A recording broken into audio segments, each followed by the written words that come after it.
Friends, మీకు ఈ video నచ్చినట్లయితే ఈ వీడియోని లైక్ చేయండి, సబ్స్క్రైబ్ చేయండి.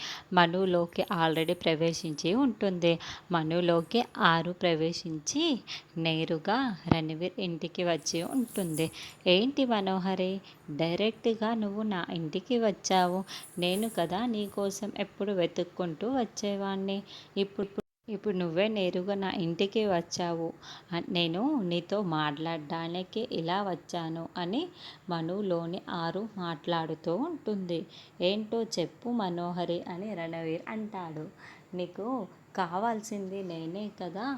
నేను నీ కళ్ళ ముందు ఉన్నా కూడా నువ్వు నన్ను ఎందుకు తీసుకువెళ్ళిపోకుండా ఇంకా ఏం చెయ్యడానికి ఇలాగే చూస్తూ ఉన్నావు? నీకు కావాల్సింది నేను కాకపోతే ఇంకేం కావాలి అని ఆరు విషయాలన్నీ తెలుసుకోవడానికి మనులోకి ప్రవేశించి రణవీర్ని ఇవన్నీ కూడా అడుగుతూ ఉంటుంది.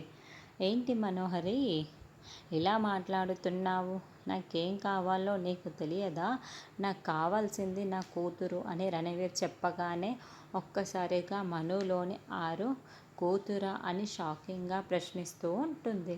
ఏ కూతురు అని అడుగుతూ ఉంటుంది. ఏంటి మనోహరి ఇలా అడుగుతున్నావు?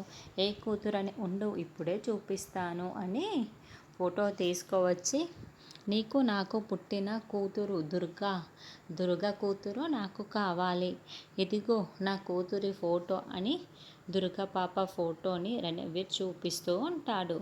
ఒక్కసారిగా ఆరు ఆ ఫోటోని ఉన్న పాపని చూసి, ఆ రోజు కలకత్తా వెళ్ళి తీసుకువచ్చిన పాప నీ పాపే కదా అంటే అంజునా అని ఆరు ఆలోచిస్తూ ఉంటుంది.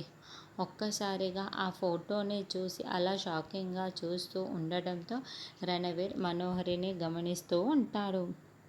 మరి రణవీర్లకి ఒక పాప కూడా పుట్టింది అన్న నిజం ఇప్పుడు ఆరుకి తెలిసిపోయింది.